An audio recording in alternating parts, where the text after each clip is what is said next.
Dalam waktu 2 bulan kita bikin 1 konser, kita bikin 1 musik video, kita merekam 17 artis papan atas terkenal Indonesia, name it semuanya. Dan kemudian kita juga roadshow ke 10 kota di Indonesia, 10 kota besar dengan membawa artis-artis tersebut.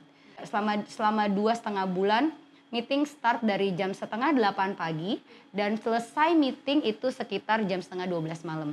Almost every day, even to weekend. And then the result is amazing, gila-gilaan banget. Dan ya semua pihak happy aja gitu. And then I get paid a lot.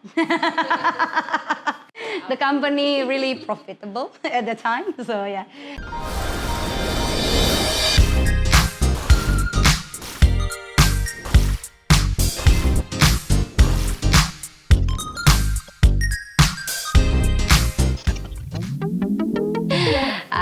Aku Lolo Syanipar, profesinya adalah PR consultant. Sekarang bekerja di PR consulting, agak mirip. Saya founder dan juga direktur utamanya di sini dan udah berprofesi di bidang marketing communication dan public relation dari sejak tahun 2000.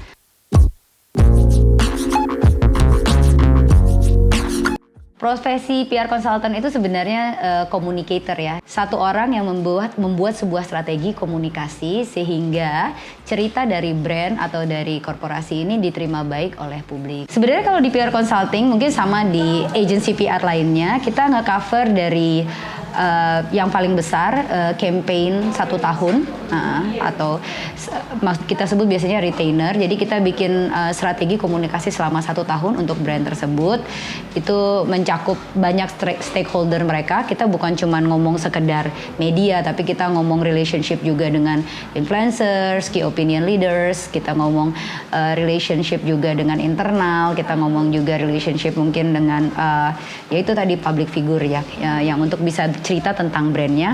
Kalau bisa bikin strateginya, harus bisa bikin acaranya kan, kayak gitu, kayak press conference-nya atau ngatur media gathering-nya. Sebenarnya ada cita-cita buka agency sendiri waktu SMA, tapi kan seiring berjalannya waktu terus ngelihat buka agency itu susah banget ya, karena aku beberapa kali pernah kerja di agency lokal dan berhubungan langsung dengan ownernya, dan kok rasanya kok susah banget ya, kayak dia stres banget. Jadi sempat cita-cita itu padam. Pekerjaan aku terakhir adalah account director di sebuah PR account director di sebuah multinational company. Nah dari situ setelah menjalanin hampir 3 tahun bosan dong, karena aku kan orangnya memang gak suka comfort zone. Akhirnya saya memutuskan untuk resign. Nggak dapat kerjaan, nggak ada plan. Oke, plannya adalah mau liburan selama 3 bulan. Jadi ya udah resign, and then one of the client, bukan klien juga, ex client dengar bahwa saya mau resign, terus they give me a call. Terus dia gitu, dia nanya, ini mau resign nggak mau buka PR sendiri gitu, agency sendiri. Terus dia gitu, aku jawab enggak gitu. Terus buka deh, pasti bisa. Enggak, males gitu. Udah deh, meeting dulu aja gitu, kata si kliennya. And then kita meeting di Singapura waktu itu. Ternyata itu bukan meeting. Saya dijebak abis-abisan, langsung di-assign 5 project untuk dikerjakan dalam 2 bulan. Dan itu semuanya launching. And it's a very big company, brand legenda di dunia gitu kan, it's Nike. So I was like, ya udah kecebur. Jadilah buka sendiri akhirnya, karena udah kadung kecebur karena udah di brief.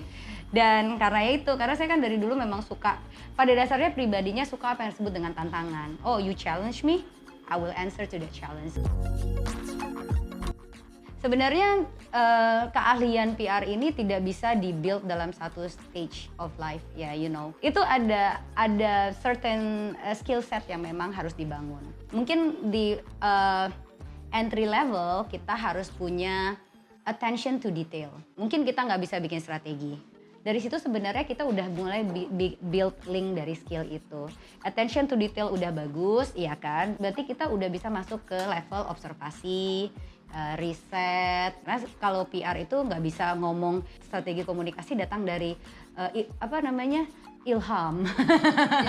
Iya kan? Jadi kalau mau jadi PR consultant dan nggak suka baca, mungkin maybe consider another line of works gitu kan, karena nggak mungkin.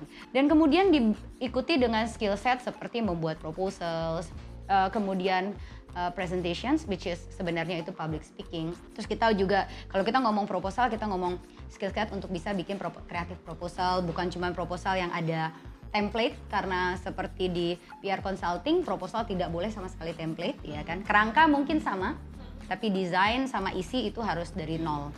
Ya kan, terus udah itu diikuti dengan kemampuan untuk leadership, karena ketika kita memimpin sebuah project itu kan masuk ya, maksudnya begitu dari entry level kita masuk ke junior kita masuk senior kita masuk manager, ya kita harus sudah punya yang namanya leadership, which mean berarti kalau kita dikasih satu project, kita tahu itu kapan harus dimulai, kita tahu siapa yang akan kita delegasikan tugas itu, kita tahu bahwa klien ekspektasinya seperti apa, terima briefnya udah bagus, komunikasinya udah bagus, dan itu skill set yang terus dibangun.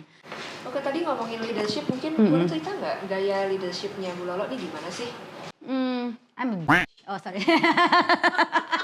And everyone here in this office will agree about it. Seiring perjalanan membuka kantor public relations selama tahun depan kita ulang tahun ke-9. Alhamdulillah akhirnya. I can say like my style of leadership itu memang very direct. Di sini I'm expecting that semua tim di sini dipacu dengan cepat untuk membangun skill mereka. Jadi style leadership aku itu yang kayak ngecambuk orang terus untuk bisa cepat maju, untuk cepat punya skill, untuk cepat berpikir bagaimana melihat sesuatu dari helikopter view, untuk cepat observasi dan untuk membangun kesukaan, kecintaan, passion terhadap hal-hal yang berbau komunikasi tersebut. Nah, aku nggak pernah nyari orang yang biasa-biasa aja. Aku cari orang yang luar biasa sih, yang siap menerima tekanan itu. Chances untuk salah itu dan bisa diperbaiki itu kecil. So you cannot be wrong, you know, like you have to be right. Karena kita ngomong reputasi, bener nggak? Satu orang salah ngomong kelar, mau eventnya bagus banget. Jadi memang challenge dari profesi ini, ruang untuk melakukan kesalahan itu tidak besar dan harus sangat cepat diperbaiki. Makanya di sini itu banyak sekali latihan-latihan dalam keseharian kita yang langsung dilatih, kayak komunikasi sama klien itu harus sangat cepat. Tidak boleh tidak membalas klien at least dalam setengah jam untuk WhatsApp atau 2 jam untuk email kayak gitu. Dan tidak boleh kita tidak punya checklist yang kuat karena kita tidak boleh salah. Dan kemudian kalau kita as a team waktu kita bikin proposal udah salah hitung, salah strategi, emang klien akan bilang oke, Lolo you can go back and then redo your presentation. Ya enggak, udah salah aja, udah nggak diterima lagi proposalnya, goodbye gitu kan, we choose another agency. Nah itu adalah challenge dari profesi PR ini. Untuk teman-teman yang di SMA yang memang pengen memikirkan untuk punya karir sebagai PR consultant, jangan setengah-setengah. Jangan sampai di tengah jalan kayak ngerasa kayaknya ini bukan ya gitu, bukan pilihan jurusan gue deh, kayaknya gue salah. Be 100%. Karena ketika lulus kuliah dan kemudian berpikir tadinya ekonomi dan kemudian mau berpikir pindah ke komunikasi, itu pasti berguna. Tapi ketika itu kalian tahu dan ketika bisa menyelesaikan jurusan tersebut, kalian tahu bahwa kalian bisa menyelesaikan sesuatu, dan ketika kalian memilih sebuah karir, kalian tahu bahwa kalian akan berusaha keras di karir itu sampai kalian menemukan jawabannya. Dan don't easily give up, you know.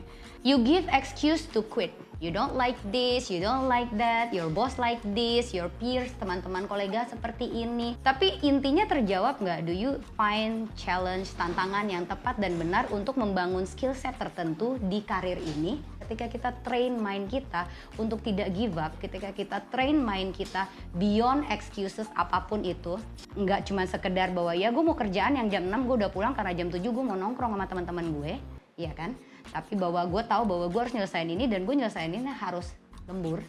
Yang itu, nah itu baru namanya menemukan apa yang diinginkan sama hati. Karena memang dari ratusan orang yang udah melewatin masa-masanya di PR consultant, baik itu cuma 1 minggu atau setahun kemudian resign, itu kebanyakan memang kayak gitu, they don't find their passion. Tapi to think of it, they will never find their passion kalau mereka belum berusaha their most, ngerti nggak? Kalau belum nangis di kerjaan itu, tapi tidak give up, you're not finding it yet. Because di karir aku sebagai first jobber, sebagai account manager, sebagai director, I cried a lot, nangis, because this is too tough man, terlalu berat. terlalu besar, bahkan buka kantor aja ya. Setahun pertama seminggu sekali nangis. Karena stres. Sangat-sangat under pressure gitu kan. Jadi but I know I cannot give up. Karena kalau gue udah nangis, berarti gue udah di jalan yang benar. Kalau gue udah stres banget, gue udah di jalan yang benar. Karena kalau gue ada di zona nyaman, gue pulang ketawa-ketawa setiap hari selama setahun, there is really something wrong with your job. And it's a matter of easily give up. Just that. When things tough di sini, boss getting tough, peer getting tough, you give up. And that is a lot of people like that. Ya, normally kenapa? Karena di dunia ini kan antara pemimpin dan bawahan bentuknya segitiga ya, benar ya? Ya, of course. Yang ini adalah yang give up. Yang ini yang naik terus, jadi sendiri, this is the leader. Dan is lonely at top, right? Iya kan? Ketika lu punya visi, misi, passion, is kinda lonely, you know. Karena yang lain nggak nangkep, apa sih kok bawel banget, berisik banget, kayak gini aja dimasalahin, kok kayaknya penting banget gitu kan. Padahal dia nggak bisa lihat visi kedepannya itu banyak banget. Kayak ngamuk tentang attention to detail di sekarang kan sebenarnya buat bina dia di sini kan, di 10 tahun lagi untuk bisa jadi CEO, betul nggak sih? Iya kan, bukan 10 tahun lagi jadi staff. Iya kan, jadi kayak gitu sih. So that's what I said untuk semua orang yang kuliah, SMA, apalagi baru mau mencari jurusannya apa.